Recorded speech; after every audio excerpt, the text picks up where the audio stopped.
Hi friends, ನಮಸ್ತೆ. ನಾವು ನಮ್ಮ ನಾದಿನಿ ಊರಿಗೆ ಹೊರಟಿದ್ದೀವಿ. ನಾನು, ನಮ್ಮ ಮಕ್ಕಳು, ನಮ್ಮ ಯಜಮಾನ್ರು ಎಲ್ಲ ಹೋಗ್ತಾಯಿದ್ದೀವಿ ನೋಡಿ. ಕೈವಾರದ ಮೇಲೆ ಹೋಗ್ತಾಯಿದ್ದೀವಿ.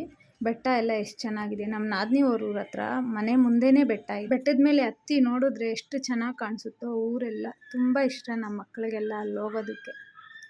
ಹೋದ್ವಿ ನಮ್ಮ ನಾದಿನಿ ಅವ್ರ ಮನೆ ಹತ್ರ. ನಮ್ಮ ನಾದಿನಿ ಬಟ್ಟೆ ಒಗಿತಾ ಇದ್ಲು. ಮೆಣಸಿನ್ಕಾಯಿ ಎಲ್ಲ ಒಣಗಾಕಿದ್ರು. ಮಕ್ಕಳೆಲ್ಲ ತೋಟದ ಹತ್ರ ಹೋಗ್ಬೇಕು ಅಂತೇಳಿ ಹಠ ಮಾಡಿದ್ರು. ಅದಕ್ಕೆ ತೋಟದ ಹತ್ರ ಹೋಗೋಣ ಅಂದರೆ ನನ್ನ ಮಗಳು ನೋಡಿ ಸೈಕಲ್ ತುಳಿತಾ ಇದ್ದಾಳೆ. ಸೈಕಲಲ್ಲಿ ಬರ್ತೀನಿ ಅಂತ ತುಳ್ಕೊಂಡು ತೋಟದ ಹತ್ರ ಹೋದ್ವಿ.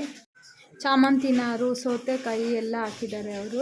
ನೋಡಿಕೊಂಡು ತೋಟ ಎಲ್ಲ ನೋಡಿಕೊಂಡು ಬಂದ್ವಿ. ನನಗೆ ಹಲಸಿನಕಾಯಿ ಇಷ್ಟ ಅಂತೇಳ್ಬಿಟ್ಟು ಹಲಸಿನ ಮರದ ಹತ್ರ ಹಲಸಿನಕಾಯಿ ನೋಡ್ತಾಯಿದ್ರೆ ನನ್ನ ದುರದೃಷ್ಟಕ್ಕೆ ಹಲಸಿನಕಾಯೇ ಸಿಕ್ಕಲಿಲ್ಲ. ಮನೆಗೆ ವಾಪಸ್ ಬರಬೇಕಾದ್ರೆ ನನ್ನ ಮಗ ತುಳ್ಕೊಂಬರ್ತಾ ಇದ್ದಾನೆ ನೋಡಿ ಸೈಕಲ್ಲು. ಅಲ್ಲಿಂದ ಮತ್ತೆ ನಾವು ಹೊರಟ್ರಿ ನಮ್ಮ ಅಕ್ಕ ಅವ್ರ ಮನೆಗೆ. ನಮ್ಮ ಅಕ್ಕ ಅವ್ರ ಮನೆ ಹತ್ರ ನಾಯಿಗಳಿದ್ದಾವೆ. ಎಷ್ಟು ಚೆನ್ನಾಗಿದ್ದಾವೆ ನೋಡಿ. ಸ್ವೀಟಿ, ಪಿಂಕಿ ಅಂತ. ತುಂಬ ದಿವಸ ಆದಮೇಲೆ ಬಂದಿರೋದು ಅಂತ ಅವು ಏನು ಗಲಾಟೆ ಮಾಡ್ತಾ ಇದ್ದಾವೆ ನೋಡಿ. ನನ್ನ ಮಗನ ಮೇಲೆಲ್ಲ ಯಾವ ಥರ ಮುದ್ದಾಡ್ತಾ ಇದ್ದಾನೆ ನನ್ನ ಮಗ. ನಮ್ಮ ಅಕ್ಕ ದೋಸೆನೂ, ಬೋಟಿ ಸಾಂಬಾರು, ಮಟನ್ ಸಾರೆಲ್ಲ ಮಾಡಿದ್ದು ಹಾಕ್ಕೊಟ್ಲು. ದೋಸೆಗಳು ತಿಂದ್ವಿ. ನಾವು ತಿಂದ್ಕೊಂಡು ಅಲ್ಲಿಂದ ಮತ್ತೆ ಊರಿಗೆ ಹೊರಟ್ವಿ. ನನ್ನ ಮಗ ನೋಡಿ ಬರಬೇಕಾದ್ರೆ ನಾಯಿ ಜೊತೆ ಎಷ್ಟು ಚೆನ್ನಾಗಿ ಆಟ ಆಡ್ತಾ ಇದ್ದಾನೆ. ಅಲ್ಲಿಂದ ಊರಿಗೆ ಬಂದ್ವಿ. ಹಂಗೆ ಬರ್ತಾ ಬರ್ತಾ ನಾವು ನಮ್ಮೂರಿಗೆ ಹೋದ್ವಿ.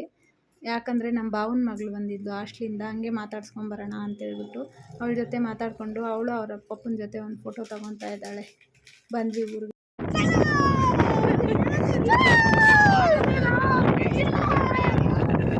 ನನ್ನ ಮಗ ನೋಡಿ ಏನು ಆಟ ಆಡ್ತಾ ಇದ್ದಾನೆ ಬರಬೇಕಾದ್ರೆ ಗಾಡಿಯಲ್ಲಿ.